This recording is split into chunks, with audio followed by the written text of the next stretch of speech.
So I'm in the Belfontaine neighbors suburb of St. Louis, and this is a city with a population of around 10,000 people, and it's been declining since it peaked at 14,000 in the 1970s. They lose about 90 people a year, which doesn't sound like a lot, but if you only have 10,000 people, it doesn't take long till your population is very small. It's 78% black and 20% white, and the average age is 48.5, which is really old for a city to have a population that old. The average income is about $35,000, which is actually kind of high for an area that's got high crime. Has a 19% poverty rate. And so far, all the houses that we're going by, everything looks pretty nice. Although they're all brick, and houses that are all brick tend to look nice longer. 79% of the people that live here were born here, which is typical of these cities that are on the bad side. People get here and they just kind of get stuck here, and they don't leave. From 2007 to 2012, they didn't have any homicides here. And from 2013 to 2020, they had between 1 and 4, giving them a murder rate. When your population is only 10,000, the murder rate is between 20 and 40 in those years. And it's around Chicago levels, because Chicago's around 22. They were 22 last year in Chicago. So their murder rate, when you do it on a per capita, is similar to that of Chicago. Their assault rates back in 2013 were about 250 per 100,000 people, which is really low. That would be like really low.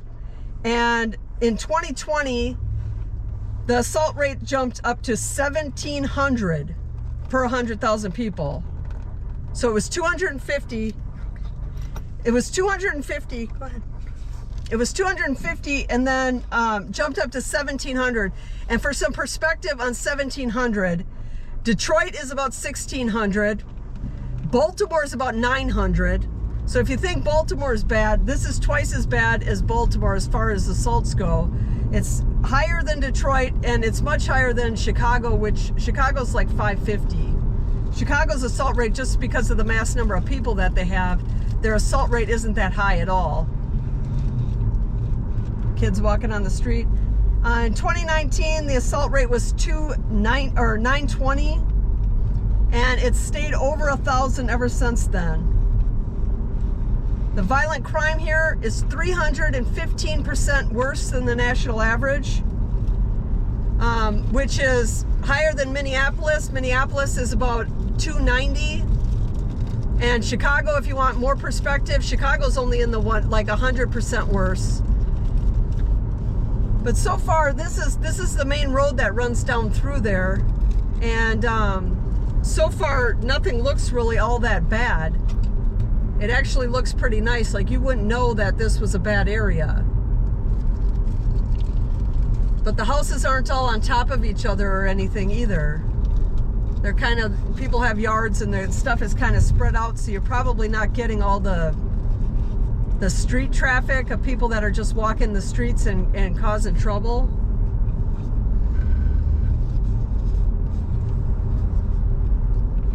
But it doesn't look that bad. All the buildings, most of the buildings seem to be all brick, which, again, the houses just look a little nicer when they're brick. They don't look as run down as the houses that are wood, that the paint is all chipped off and everything looks horrible on them.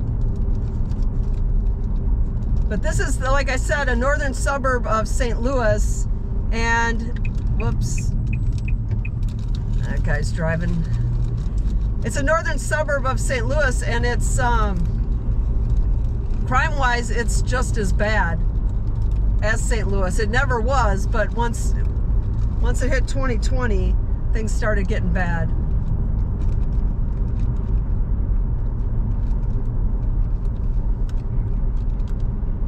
But to look at it, you wouldn't know. It doesn't look bad at all driving through here.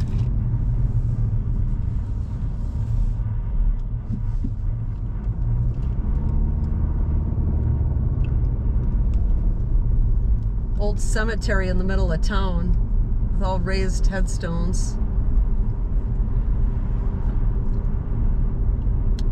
This abandoned stuff, a lot. Now we're getting into like abandoned areas.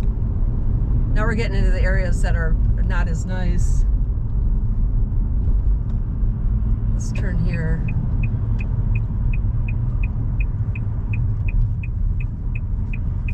Yeah, a lot of this stuff is abandoned.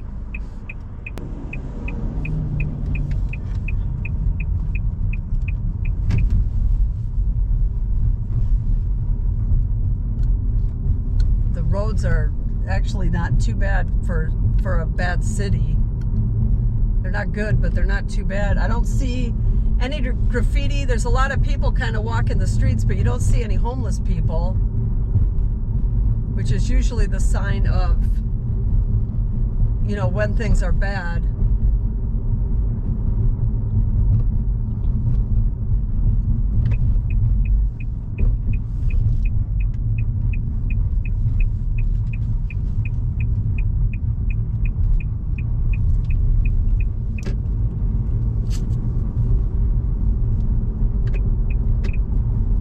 Yeah, there's a lot of foot traffic, but I mean, even the garbage, you can see garbage on the side of the road. Look, something broke here. You can see garbage on the side of the road, but it's not overly bad. And this city, when the population is only 10,000, it doesn't take a whole lot of crime for their stats to be bad. I mean, their murder rate's the same as Chicago, and Chicago will have 600 or 700 murders in 1 year. So it's probably actually, statistically it's bad, but if you lived here, you might not think it's as bad as it statistically is. All right, I'm gonna let this play out for a little bit, and that was Belfontaine, Neighbors, suburb north of St. Louis.